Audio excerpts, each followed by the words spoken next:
Jake the Film Guy, let's dive into the biggest mistakes you're making in your video productions. Hey, if you're gonna be a producer, a director, you have to learn how to sell yourself. You have to learn how to sell a vision. You have to learn how to show a potential client that you're going to bring value and bring their vision to life.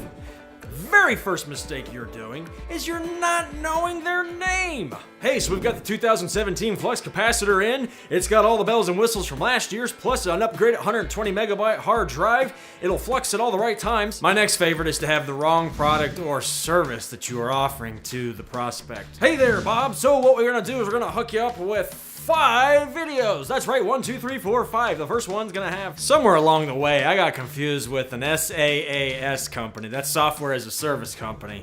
It could be because of the calculator tool I developed for us budding Microbudget filmmakers so that we're no longer working for pennies, but actually charging a fair and equitable value for our work. I don't know where this shift happened, but I just suddenly was solicited by everybody thinking that I was a software as a service company. So the same applies to you. When you are reaching out to your prospects, make sure that you have them on the right service. If they need a half-a-minute video, do not pitch them for a 10-minute video plus the barn. Spamming people and or hitting them up with lies. Hey there, I'm a big fan of what you guys have been doing. I know for a fact that last year you did 20 videos on YouTube.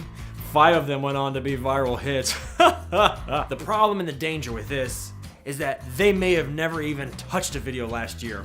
Clearly you're spamming people when you add information that's just not true in their context. You have to customize your pitches, guys and gals. Do not send the same message to everybody.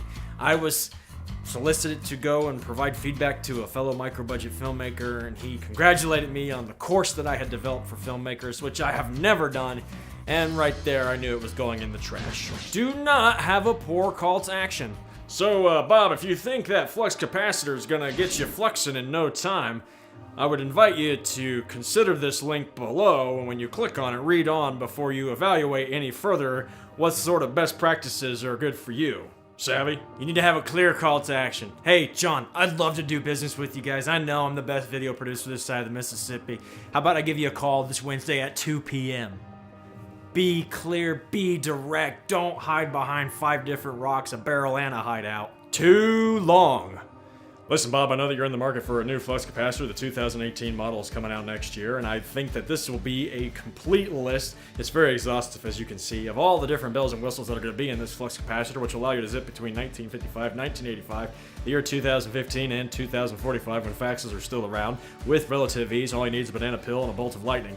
Take a look below, and if you agree to all these terms and conditions, which includes an English copy of Mein Kampf, you will be then solicited by one of our 5 top best salespeople, and we'll get this ball rolling. How's that sound?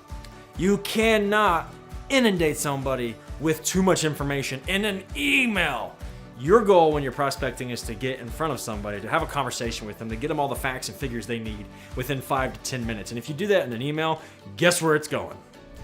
Last but not least, this is my favorite, not being frequent enough. Hey babe, do you want to go out with me?